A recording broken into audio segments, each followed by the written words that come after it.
Welcome back to Beyond Four Walls, Conversations on Affordable Housing. I'm David Dworkin, President and CEO of the National Housing Conference, the nation's oldest and broadest affordable housing coalition.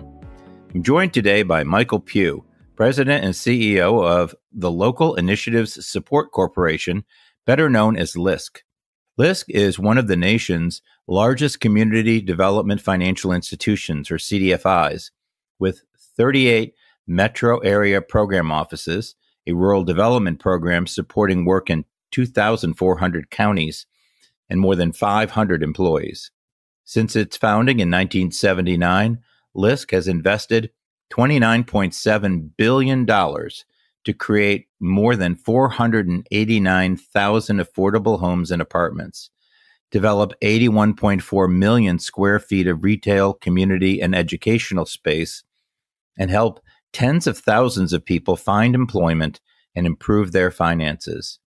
In 2022, LISC deployed a record $2.8 billion to bridge gaps in health, wealth, and opportunity, prioritizing efforts to address systemic racial disparities.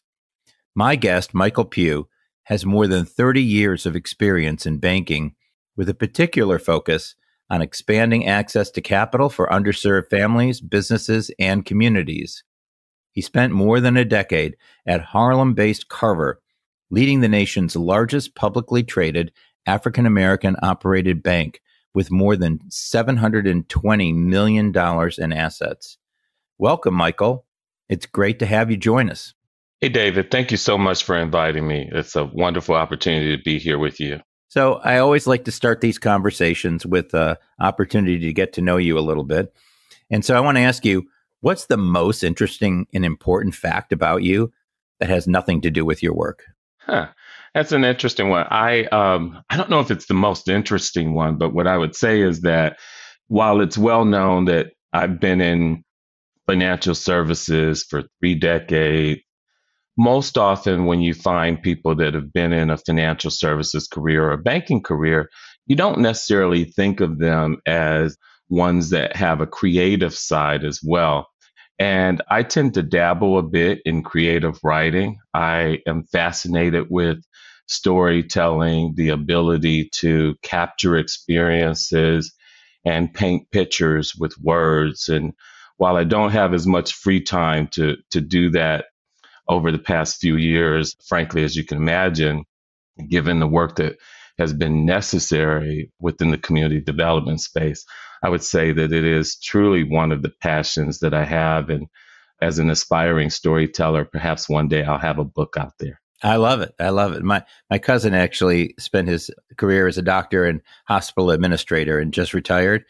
And he wrote a novel in his first year in retirement.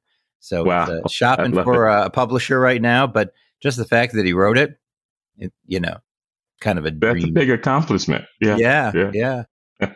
So this has been quite a change, going from a local CDFI, albeit a big one, to running one of the most impactful and influential affordable housing institutions in the country. That's a risk for LISC and a risk for you. What's that been like?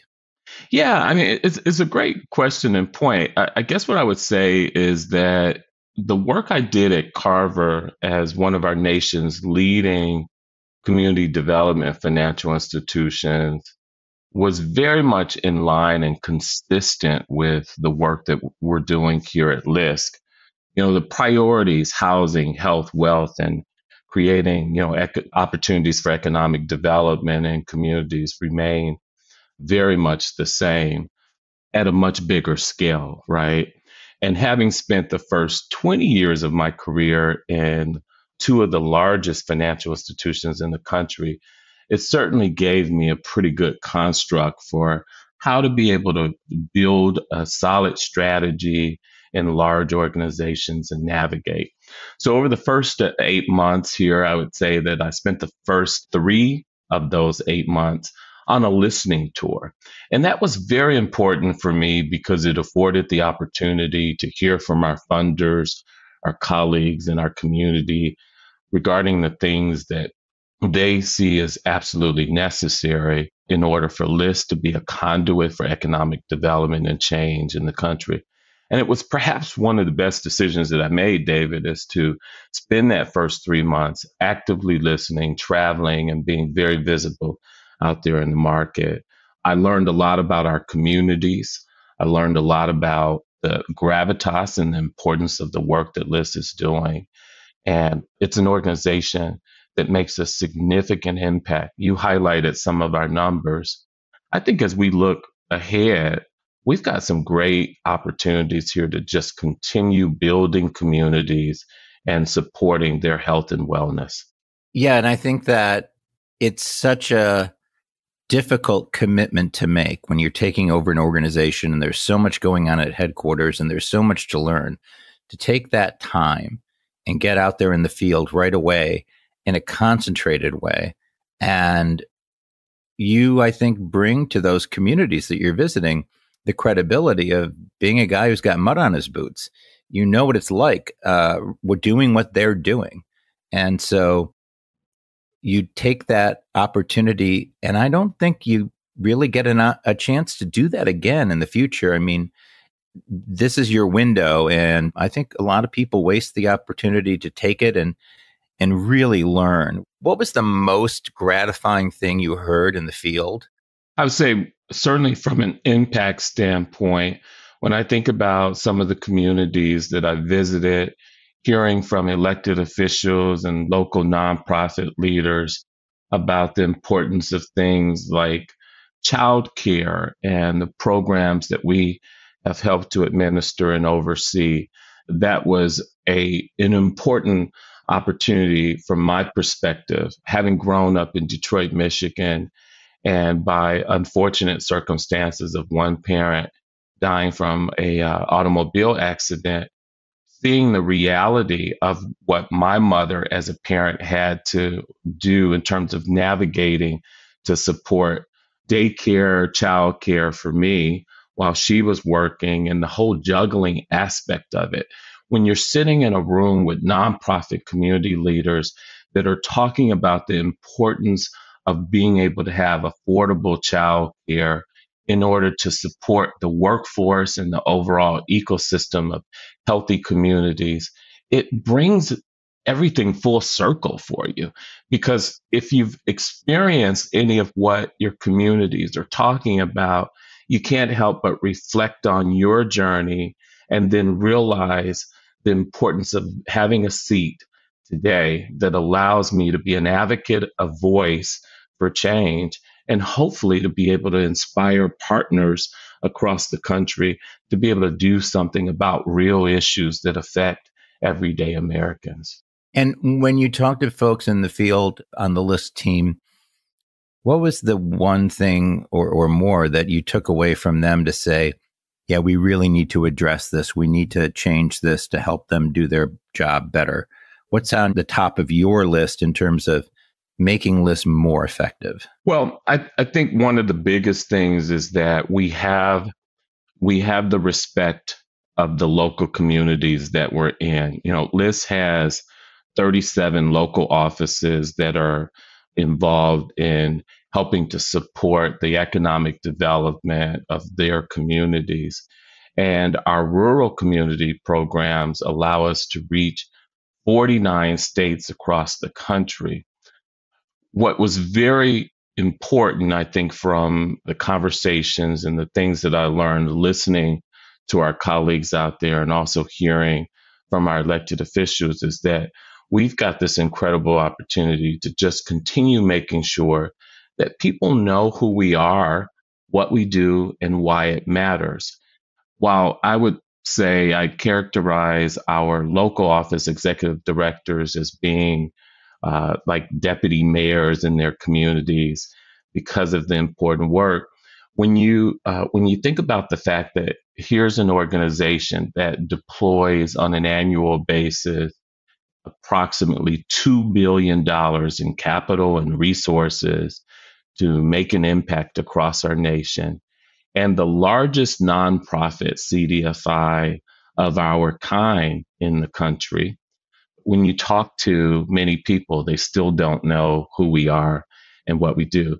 And so, I've continued to hear that part of our important work is to get out there and tell those stories, make sure that communities and our partners understand the importance of LISC and the impact of the work that we're doing, and how we truly serve as a conduit to be able to help stimulate economies at a local level across the nation. So you've got 30 years of experience in banking. You started your career as a bank teller while you were in college. What are the lessons you took from those early days that shape your vision for community finance and your leadership at LISC? Because that branch is the bank's face and base in the community. There's a lot of rich stories there. I would tell you, no pun intended, from having been in the banking side and starting as a teller. But what I would say, perhaps one of the most important things, is that that you've got to be able to build relationships. So my time starting as a teller, I would offer to you that it was in a small office initially in Detroit, Michigan, and then as I was in college, I wanted to take on a full-time responsibility, a job. So I moved to a Dearborn Heights office. Dearborn Heights, Michigan, at the time was an area that you wouldn't find too many people of color that are working as tellers in some of the bank branches there. No, you would not. I'm a Detroit No. native, and I know what Dearborn Heights meant in the 70s and 80s. That's right. And so if you can imagine, then for many of the customers, it took some time for them to warm up.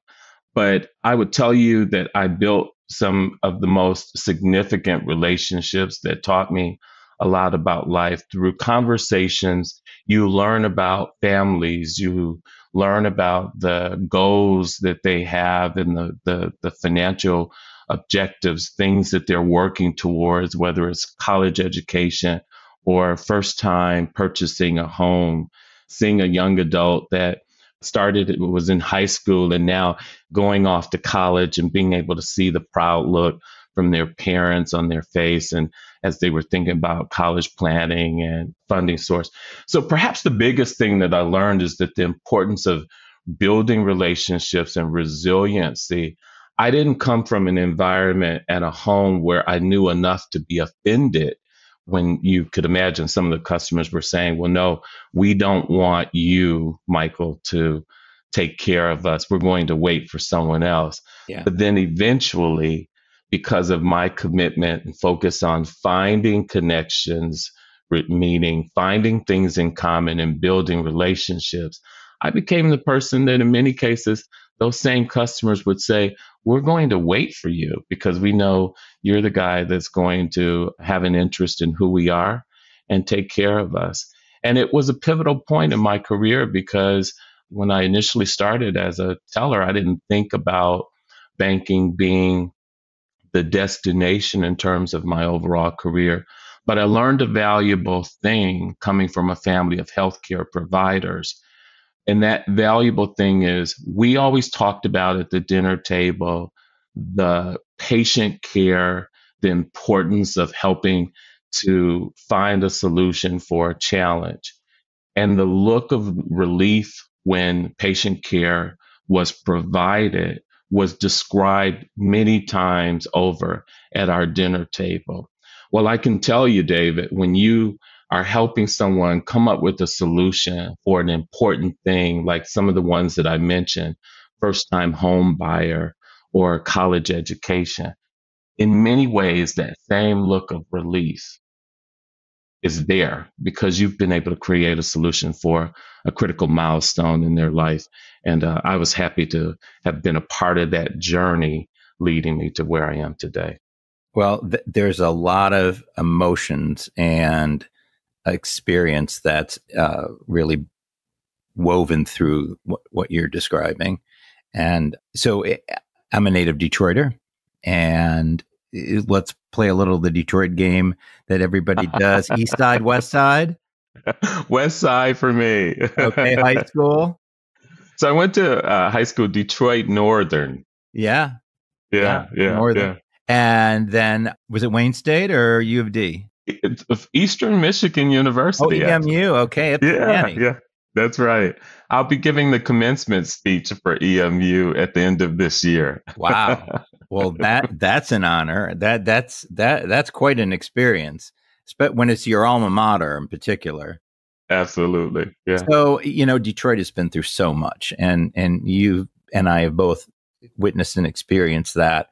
Most people think of 1967 as being the turning point, but it really was 1949 when the Housing Act was passed that NHC pretty much wrote. And that bill really looked at tearing down slum housing, which was incredibly substandard. People were living without running water and electricity in some cases, and then building new housing for them. And that second part required a different set of committee chairmen, mostly from the Deep South, who were not interested in that one bit. And so what we ended up with was horrific displacement throughout the country. And the areas where the riots occurred in the late 60s were often the areas that people were moved to from neighborhoods that were destroyed by the highway bill and literally paved over. And in Detroit, as you know, Paradise Alley is literally under I-375 today. There was no trace of Hastings Street. And so we see this change in Detroit from the 1950 census, its high point, to just extended period of disinvestment. And then over the last, I would really say since the late 90s, but particularly since 2013, we've had this renaissance in Detroit, a real renaissance, one that has really changed the city in fundamental ways, but not in the neighborhoods as quickly as we've seen downtown. And there's a reason for that. We have to build a tax base. I get that. But, LISC is all about the neighborhoods. And as a son of the neighborhoods of Detroit, what do you see in terms of the future of the city, and how do we really build on what's occurred so far and make this a recovery that every Detroiter, especially those who stayed through the hardest times, can benefit from? Yeah. So housing certainly has to be a critical aspect of that. And I think you're right. There has been a significant emphasis on the downtown area, of course, to build that tax base. But there has to be this continued focus on the overall ecosystem that's needed for healthy communities. And that extends to, healthcare, education, certainly have to be thinking about safety as a critical component and the city services that are there. In many cases, for those that stuck it out, particularly during the 2007, 2008 Great Recession period, where homes were artificially inflated based on appraisal values, and then many were left with negative equity, resulting in property abandonment. As we're now thinking about, or certainly Detroit is now thinking about ways that they can revitalize communities, the focus has to be on new housing stock and preservation of existing housing that exists. And so I would say, as a Detroiter, one of the things I'm most excited about is our Detroit Housing for the Future Fund. And some of the work that LISC is doing in that space is a $58 million fund that's created in partnership with the city of Detroit as part of an affordable housing leverage fund initiative. And it's committed to creating new and mixed income and affordable housing. Primarily multifamily housing is one of the targets there. But I would also tell you, David, in Detroit, only 25% of the Detroit housing, both government assisted and unassisted, is affordable housing to people who are 30% or lower of the area's median income. And there's a need for us to focus on improving that, increasing that overall stock by boosting affordable housing, and particularly with our housing fund. We aim to reduce resident displacement and maintain affordability for new residents. The fund itself, since 2020, has invested more than $33 million in 15 projects that have resulted in almost 500 units preserved and constructed there. And so, there's a lot of great work that's being done in the city. When I also think about on the preservation side, there are great partners that have worked with us to think about and actually deploy funding for the support of making improvements. So you consider a senior or someone that's on the lower income spectrum that may not be able to replace their stairs that are deteriorating or other things. Those things left unattended and as they accumulate could eventually result in housing the home being a place that's not habitable. So the ability to be able to provide grants, funding, resources where you go in and you help individuals that are on that income spectrum to be able to make those improvements and preserve their home is an incredible way to also tackle part of this affordable housing issue. And Detroit is, while it's one of many areas that we're focused on doing this kind of work across the country, as you can imagine, it's certainly near and dear to me to know that we're making a difference there. And it's also, and I feel the same way, but it's also an environment where there are so many unique challenges and so many challenges that other communities share that when you come up with a way to make that work there, you can take that on the road and it informs work we do everywhere because of the learning experience in this unique laboratory. There are other communities as well. We have homes that are too expensive. We also have homes that aren't expensive enough because there's this huge gap in the value. Even after you've done repairs, you can't pay for it through financing. And that's really addressed in the Neighborhood Homes Investment Act that I know LISC has been working hard to get passed. We have and others. That bill, getting that passed is really just the first step.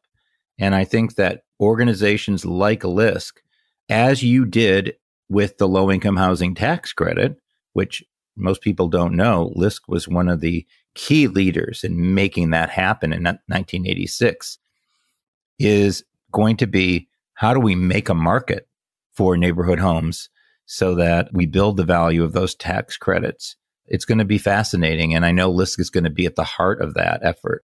Yeah, I think that's right. The piece of legislation that you're talking about promotes a real incentive, particularly for the investor community, to think about how to work very closely at a local level to ensure affordable housing stock remains available.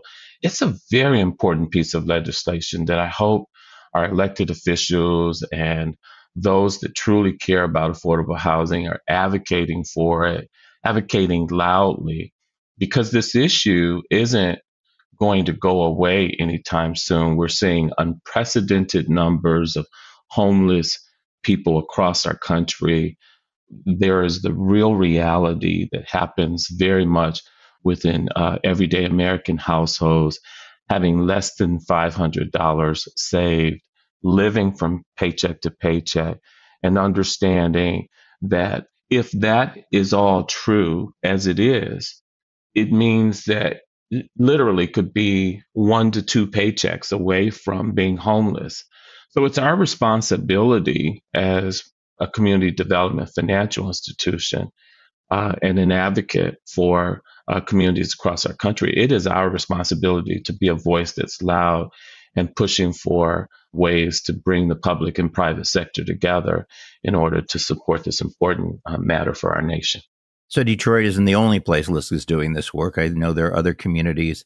Tell me a little bit about some of them, maybe Dallas or Charlotte or others, where you've got projects that are also part of that leading edge of new strategies and revitalization. Absolutely. You've done your homework because you know about the Dallas and Charlotte projects there. I would tell you, you heard me talk a little bit about that listening tour. And part of that meant getting out there and visiting our local markets across the country and seeing some of these important projects, the work that we're doing. So, for example, we have this incredible partnership in Dallas where we work with the city of Dallas and the real estate council. And we responded to an RFP that focused on Dallas housing, what is now Dallas Housing Opportunity Fund. This partnership engaged Truist and Sunflower Bank, and some of the first investments of the fund focused on what's now called Kiva East. And it was developed by a women-led company and focused on being able to provide more than 87 units of workforce housing and new tuition-free preschool that's also on site. It's a beautiful project, David, when you just look at the work and the quality of the build and the overall intent there by providing preschool on the overall campus helps with, as you can imagine, this major issue that we were touching on earlier, the access and affordability of education and care. I would say, I also had an opportunity to see in Dallas an Oaklawn Place project that we did for senior housing. And this one was primarily focused on the LGBTQIA plus communities. And it provides affordable housing, 283 units that's there, along with a number of community-based initiatives, healthcare clinic within walking distance, activities to engage seniors on a regular basis. And so when you step back and you look at these kinds of projects, the work that's being done, you understand that it's catalytic for the health of communities, but it's also acknowledging that we hear and see everyday Americans out there across our country and the needs that they have, and that there is a voice like LISC that's actually doing something about it. I would be remiss if I didn't mention in Charlotte, seeing some of the incredible work that we've done there that also includes senior housing, our Nathaniel Carr senior apartments, the historic connection with Nathaniel Carr and the housing work that we've done for those that are 55 and older, earning between 40 and 80% of the AMI.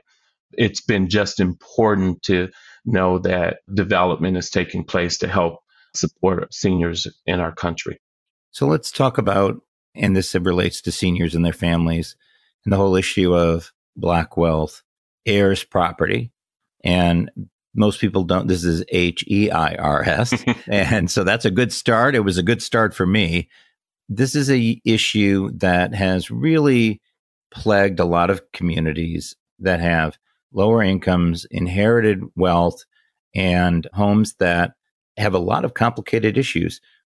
How many people are in the family, the tax status, repairs that are necessary, and a ripe opportunity for investors to come in and just, take that, or in some cases, even the city or the county. Black communities have really struggled with this, and a lot of us have focused on how we address that, because it's not just increasing Black home ownership, it's also making good on the promise that home ownership leads to wealth creation. Tell me a little bit about what you guys are doing in this space and why it's important. Well, it's certainly important as we continue to try and address a critical issue across our nation, which is a wealth gap. And we know that the Census Bureau data tells us that households with white and non-Hispanic families have 10 times more wealth than Black households. And that's based on the data from 2021. We also know that one of the more significant ways for wealth accumulation is through equity or value that's created in something owned, generally your home or business, and the ability to be able to pass that on. Earlier, you heard me talk a bit about our local offices and the importance of the work that they do, how they reach communities. And I would say that our local offices are actively working on addressing heirs property issues. And they do it through a number of critical ways. One is education. It remains a critical component to working with, in terms of outreach, local nonprofit organizations and community based organizations. We have financial opportunity centers. These centers are more than 120 of them across the country, where we work with private partners to be able to create these safe places for individuals to receive support, financial education, tools, resources, workforce development, and other critical things. Heirs property rights and the education around that is a critical component that our FOCs, the Financial Opportunity Centers, work on. And then partnering with legal service providers who can offer the low cost legal assistance as well for heirs property households. And some of the clients only require simple real property law advice, while others need help with the real estate planning and the deed prep or representation and probate to litigate and successfully clear title. But having the resource and the advocate there is so important when you haven't been, per se, born into a situation with legacy wealth. You may not know where to go, how to get the resources and tools that's needed. Finding an attorney or a skilled practitioner to help you with an important issue like this can be very overwhelming and challenging. So happily, we play an important role in that. And some of our local offices that have done notable work range from Jacksonville to Cincinnati, our Cleveland offices. They've been some of the best examples across the country of working very heavily in this space. I often think about what is the real value of privilege and legacy wealth. And it's not just the money. In fact, even more important than the money may be the legacy of experience-based information and advice. Because with that, you can build money. But if you have money and you don't have that, it's very easy to lose. It's much harder to hold on to. And I think one of the things that always bothers me is when people talk about the importance of financial literacy training. And, if you're paying your bills in cash off the back porch, you definitely are financially illiterate and need financial literacy training. But I think we really need to be focusing on financial management training. And because that's where we're starting from.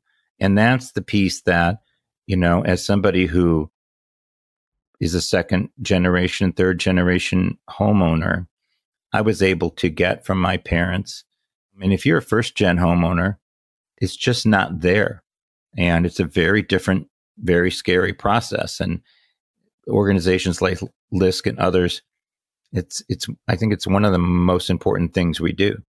That's exactly right. I'm reminded many moons ago, learning valuable lessons that prepared me for a healthier financial future.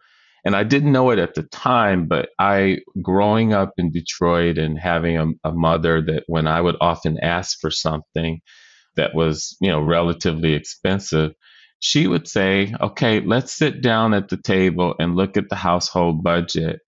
And you help me figure out when we can get it and how we're going to pay for it.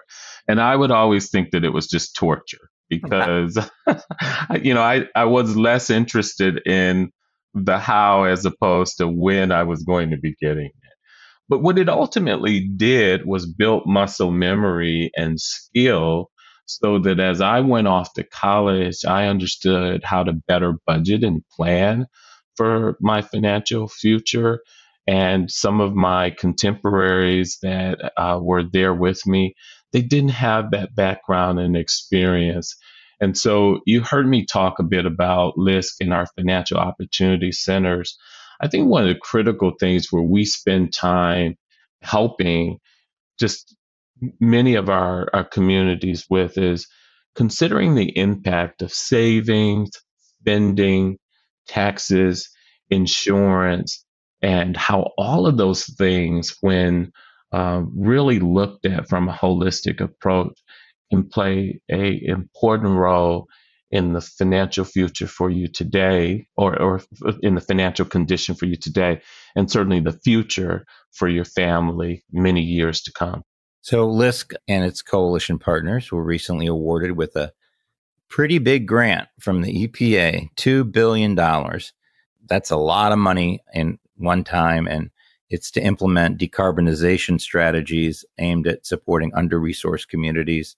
What's going to happen there? It's there's an element of this where sometimes we feel like the dog that caught the car, and now we've got it, and what are we going to do with it? And so, how are you thinking about how you implement that enormous commitment and opportunity, but also really a huge responsibility? Well, it's a huge opportunity, as you said, and a path towards helping to address a critical issue of climate resiliency here in our nation. Thinking about ways to focus on thinking and executing on ways to help improve decarbonization, and the connection between affordable homes is very important for us. It's perhaps important to note that this isn't new work for LISC. For over 15 years, we have actually been leaders in this space in terms of working on critical initiatives, including solar energy in our communities like the greater Massachusetts or in the Bay Area as well. We've developed programs to help educate young adults that are entering the workforce and help them to receive certification as technicians that can go in and work with households, homes on how to improve their overall energy efficiency. And I've seen and heard firsthand the stories by going out to the Boston area and sitting with community partners and leaders as these young adults that are entered the workforce, received this certification and training, talked about how they've been able to go in and help everyday American families figure out how to improve, whether it was getting a new furnace or installation of better windows and doors, and of course the grant funding to make much of that possible, or the very low cost financing, again, to make much of that possible. So that work is an example of how we intend to expand it at a national level with much of the greenhouse gas reduction funding, this $2 billion that's made available. Now, it is important to note, David, LISC didn't get the full $2 billion. So we are working together with a coalition, the Power Forward Coalition, and this work on decarbonizing affordable homes and preparing for green jobs is just it's a step in the right direction, I think, for us as we continue to be responsible and thoughtful citizens about how we treat our planet on a go forward basis. Housing affordability, huge crisis right now across the board, really, for almost everybody in this country. And there's a unique opportunity in that, as well as a challenge that so many people are experiencing housing affordability crises, some for the first time. I was at a conference yesterday and I said, there are three things that are causing housing inaffordability: supply, and most importantly, supply. So how does LISC see the challenges and opportunities to increase our affordable housing supply? What do we need to be doing as a country to improve the ecosystem for building affordable housing, both in terms of federal programs we're aware of and some things that we may not be? Yeah, well, you certainly heard earlier this discussion about advocacy and the importance of working with the public and private sector on legislation to incentivize the investor community to work closely and address affordable housing there. I think the issue that you were touching on is certainly a much broader one that's systemic of economic times. And so, the economic environment, when you look at rising cost of goods and services, the interest rate environment, insurance cost, labor, materials. These have all, in many ways, created somewhat of a perfect storm that is a real challenge. And so the opportunity to work at the federal level, particularly within the US Treasury, to advocate for thinking about the interest rate environment and how we make reasonable, sensible adjustments to interest rates that then will start to alleviate some of this overall cost and development, the overall cost that it requires to develop new housing stock or to preserve housing stock, I think is a critical component there. So what I've highlighted so far, legislative components that focus on, of course, one angle, which is the investor community. The other component is tackling part of this economic environment and trying to address issues there. And I think if you pull on that thread, there's also this incredible opportunity to work with insurance companies and, again, federal and state level to look for creative solutions that will get some of that insurance cost down.